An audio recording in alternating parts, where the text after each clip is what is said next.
વિદ્યાર્થી મિત્રો નમસ્કાર. ધોરણ 12 પ્રકરણ 9 લોકગીત છે ભવના અબોલા.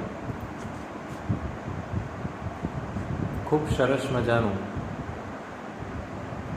આ સાહિત્ય સ્વરૂપમાં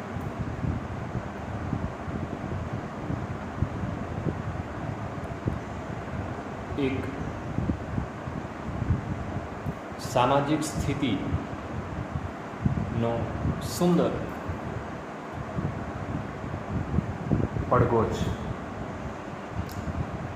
આજે પણ આ સ્થિતિ પરિસ્થિતિ સ્ત્રી માટે નવી નથી. શું છે મિત્રો? તો સમગ્ર કથા કંઈક આવી છે. આ લોકગીતમાં સાસરામાં રહીને દુઃખ વેઠી રહી દીકરી ની એકદમ નાજુક પરિસ્થિતિઓનો નિચોડ છે.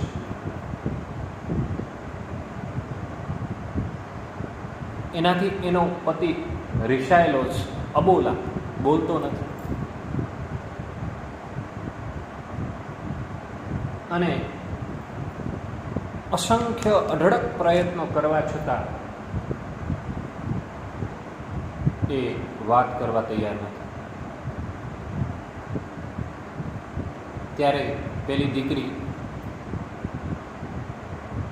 ખૂબ વ્યથિત થાય છે અને તે એક શમડીના માફક, શમડી દ્વારા પોતાને દાદાને સંદેશો મોકલે છે.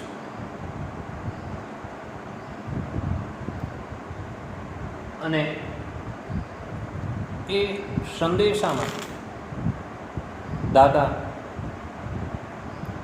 એને બહુ જ શાણી સમજણપૂર્વકની સલાહ આપે છે. કે છે કે દીકરી સુખ તો બધા માણે, દુઃખ વેઠે તેને સહનશીલ કહેવાય. તો આ દીકરી છે એ એની મૂંઝવણ છે આ લોકગીતમાં કેન્દ્ર બિંદુ તરીકે છે.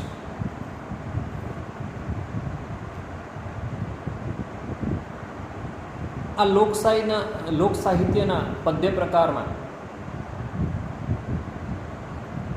તેનો કોઈ રચયિતા હોતો નથી. લોકગીત એટલે લોકો દ્વારા અથવા લોકોના સમૂહ દ્વારા ઉપજાયેલું અથવા રચાયેલું ગીત એટલે લોકગીત. ગુજરાતી ભાષામાં લોકગીતો ખૂબ લખાયા, રચાયા, ગવાયા છે. પરંતુ હવે એનો રેશિયો ઘટતો જાય છે. તે દુઃખદ બાબત છે. અહીં આ મૂંઝાયેલી દીકરી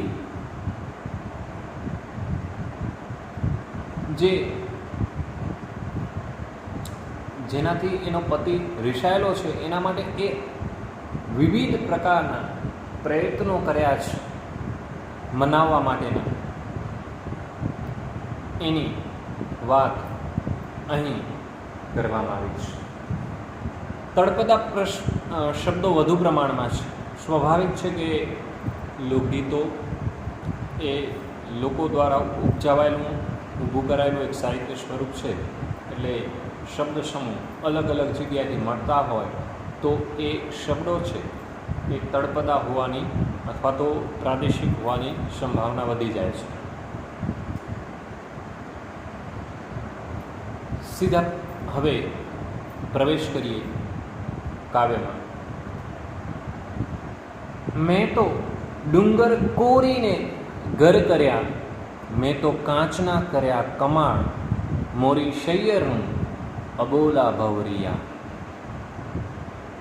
બહુ સરસ વાત. શૈયર એટલે એની સહ પાઠી કે મિત્ર, સખી, એ કંઈ પણ શબ્દ વાપરી શકાય. કે છે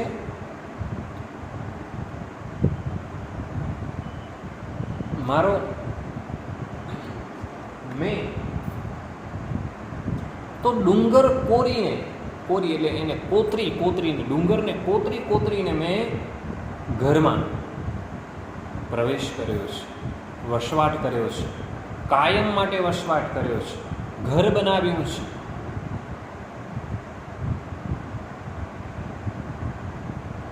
કેમ કે સ્ત્રીનું સૌથી મોટું કર્તવ્ય ઘર, જેમ પુરુષનું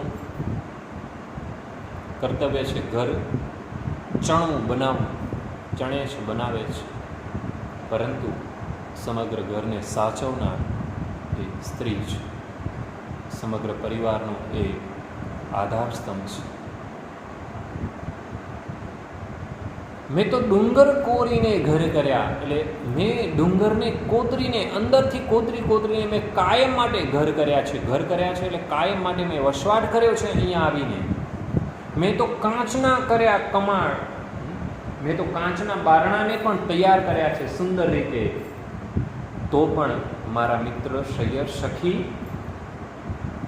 મારો જે અબોલા ભવરિયા, તો પણ જો મારો પતિ, ભવ એટલે જિંદગી, આખો સંસાર મારાથી ન બોલી રહ્યો છે એવો મને આભાસ કરાવી રહ્યો છે.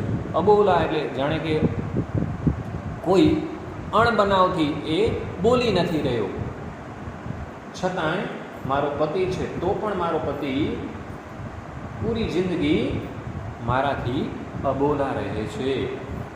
આગળ, મેં તો અઘર ચંદણના ચૂલા કર્યા, મેં તો ટોપરડે ભર્યા ઓબાળ, મોરી શૈયર્યું અબોલા ભવરિયા. મેં અગર એટલે એક પ્રકારની સુગંધિત વનસ્પતિ, લાકડું છે. તો અગર અને ચંદન, ચંદડ શબ્દ છે અહીંયા, ચંદડ, તો ચંદડ તળપદો શબ્દ છે, ચંદનનો અર્થ થાય ચંદન. અગર અને ચંદનના મેં સુગંધિત એવા ચૂલા બનાવ્યા, મેં તો એમાં બળતણ માટે ટોપરા નાખ્યા, મેં તો ટોપરડે ભર્યા ઓબાળ, ટોપરા ખમણ, નાળિયેર, એ બળતણ માટે ટોપરા નાખ્યા. અને મેં તો દૂધના, આગળ શું કહે છે, મેં તો દૂધના આંધણ મેલ્યા, મેં તો ચોખલા ઓર્યા શેર, 450 ગ્રામની આજુબાજુ અથવા એનાથી ઓછું. એવું કે છે મેં દૂધના આંધણ મેલ્યા, ગરમ દૂધ મૂક્યું, ગરમ પાણી કર્યું, અને એમાં 1 શેર જેટલા ચોખા પણ મેં બનાવ્યા મારા પતિ માટે. એક અદ્ધર સમળી શમશમે બેની, મારો સંદેશો લઈ જા, મોરી શૈયરું અબોલા ભવરિયા. એક સમળી છે એ આકાશમાં અદ્ધર અવાજ કરી રહી છે, શમ શમ શમ એવું અવાજ કરીને ઉડી રહી છે આસપાસ. ત્યારે એ પેલી દીકરી, નાયિકા, સ્ત્રી બોલાવે છે. એ કહે છે કે બેની મારો સંદેશો લઈ જા. અને એ સંદેશો ક્યાં લઈ જવાની વાત કરે છે? મારા દાદાની ડેલીએ જઈને કહે છે તમારા દીકરીને પડ્યા છે દુઃખ, મોરી શૈયરનું અબોલા ભવરિયા. કે આ સંદેશો મારા દાદાને જઈને આપજે અને કહેજે કે તમારી દીકરીને ખૂબ હવે દુઃખ વેઠી રહ્યું છે, દુઃખ આવી પડ્યું છે. એ મૂંઝવણમાં મુકાઈ ગઈ છે, એ મુશ્કેલીમાં છે, એ દુઃખ વેઠી રહી છે. દાદા પ્રત્યુત્તર આપે છે, દીકરી દુઃખ રે હોય તો વેઠીએ, દીકરી સુખ તો વેઠે છે સૌ. દાદા ખેતર હોય તો ખેડીએ. પ્રત્યુત્તરમાં પાછું પેલી સ્ત્રી દીકરી જવાબ આવશે, પણ સૌથી પહેલાં આપણે જોઈએ તો શું કહે છે કે દીકરી કે છે, દાદા કહે છે પ્રત્યુત્તર આપતા કે દુઃખ તો વેઠીએ દીકરી, કેમ કે સુખ તો હર કોઈ ભોગવતું હોય છે, અને દુઃખ વેઠે સહન કરે એ જ સાચા અર્થમાં, એ શાસ્ત્રી પક્ષમાં એ બહુ જ પોતાના આખા પરિવારને લઈને ખેંચી જતી હોય છે. એ દરેકનું દુઃખ એ પોતા પર લઈ લેતી હોય, દરેકની સુખ આપનાર સ્ત્રી છે. તો એમ અહીંયા કહે છે કે દીકરી દુઃખ તો હોય તો વેઠીએ, એટલે દુઃખ વેઠીએ, જેટલું વેઠાય એટલું, સહન થાય તેટલું એ સહન કરીએ. સુખ તો હર કોઈ શું કરતું હોય છે? ભોગવતું હોય છે. ત્યારે પેલી દીકરી છે પ્રત્યુત્તર આપે છે, દાદા ખેતર હોય તો ખેડીએ, ઓલ્યા ડુંગર ખેડ્યા કેમ જાય. ખેતર હોય તો ખેડીએ, ઓલ્યા ડુંગર ખેડ્યા કેમ જાય. મોરી શૈયરું અબોલા ભવરિયા. કે છે દાદા ખેતર હોય તો પેલી જમીન હોય તો અમે એને ખેડીએ, ખેતર હોય તો એની અંદર હજુ એ ખેડીએ, પણ પેલા ડુંગરને કેવી રીતે ખેડવા.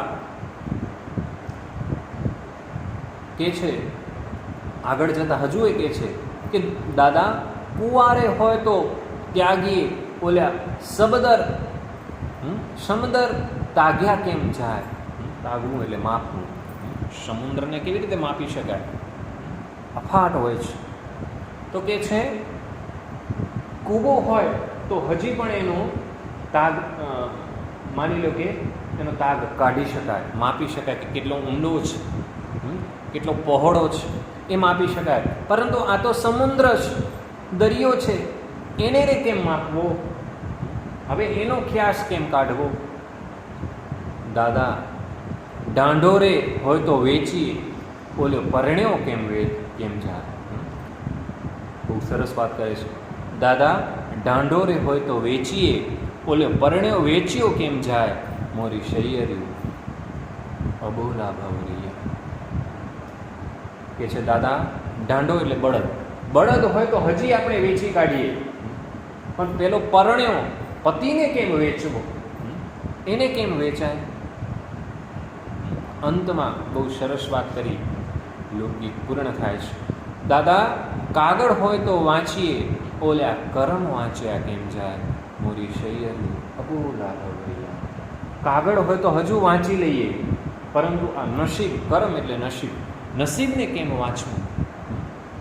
નસીબમાં શું લખેલું છે? નસીબના લેખ, નસીબમાં લખેલા જે કાર્યો છે એ નસીબ છે, એ કેવી રીતે વાંચી શકવું? એને આગળનો એનો ક્યાસ કે એનો માપ કાઢવો કેમ? આમ જે શાસ્ત્રામાં રહી જે દીકરીએ જે દુઃખો સહન કર્યા છે એની વાત એ પોતાના દાદા પાસે રજૂ કરે છે, સમડી દ્વારા સંદેશો મોકલાવે છે. ત્યારે દાદાએ બહુ જ એક સ્ત્રીને શોભે અને સ્ત્રીનું કદાચ કર્તવ્ય બની જાય એવી એક વાત કરે છે કે સ્ત્રી છે એ સામાન્ય રીતે સાસરામાં જ શોભા આપતી હોય છે. તો કે છે સુખ દુઃખ એ આવ્યા કરતા હોય છે, અને દુઃખ વેઠવું, સુખ તો હર કોઈ ભોગવી જાય, દુઃખ વેઠી જાણે એ જ શ્રેષ્ઠ વ્યક્તિ કહેવાય. માટે આવી સલાહ આપી દાદાએ, ત્યારે દાદાના જે જવાબ છે એનો પ્રત્યુત્તર પણ આપે છે. પોતે ખૂબ સહન કર્યું છે દીકરીએ.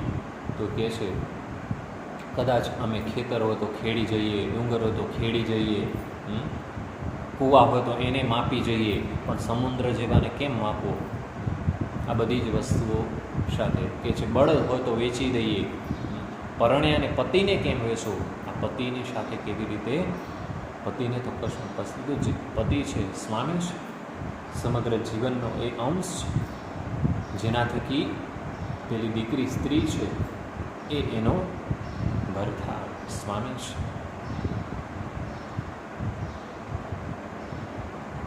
ગયા 1 વર્ષ પહેલાં જૂના અભ્યાસક્રમમાં બહુ સરસ રાવજી પટેલની રચના અને ગુજરાતી ભાષાની બહુ જ જાણીતી કાવ્ય રચના આપણા અભ્યાસક્રમમાં હતી. એવું જ કંઈક આ સ્ત્રી માટે એ અહીંયા આ લોકગીત રાવજી પટેલની રચના હતી. મારી આંખે કંકુના સૂરજ હાથમાં. સ્ત્રી માટે કંકુ ચાંદલો એ એના પતિ હોવાપણું છે. એ એનો જીવનનું એ મહત્ત્વનું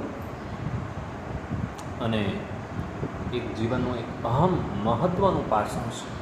એ તાકાત છે. ચાંદલો એ એની તાકાત છે, એ એની ઓળખ છે. અહીં એ જ ભાવના, એ જ લાગણી અહીંયા લોકગીતના માધ્યમથી આપણા સુધી પહોંચી છે કે એક સ્ત્રી, એક દીકરી સાસરીમાં કેવા કેવા દુઃખ સાથે પોતાનું જીવન વ્યતીત કરતી હોય છે. એ પોતાના દુઃખને કેવી રીતે એ ઝેલતી હોય છે, સહન કરતી હોય છે, એની વાત અહીં ભવના અબોલા લોકગીત દ્વારા આપણે જાણ્યું છે. તો મિત્રો, હું અપેક્ષા રાખું છું કે બહુ બરાબર રીતે, સારી રીતે તમે સમજ્યા છો આ લોકગીતને. એમાં આપેલા સ્વાધ્યાયના પ્રશ્નો છે એની અંદર એક વાક્યવાળા, 2-3 વાક્યવાળા અને સવિસ્તર આ ત્રણેય પ્રશ્નો તમે તમારી નોટબુકમાં લખજો. હજુ સુધી હું જાણું છું ત્યાં સુધી એક મિત્ર કે વધીને 2 મિત્રનું જ હોમવર્ક મારા સુધી પહોંચ્યું છે.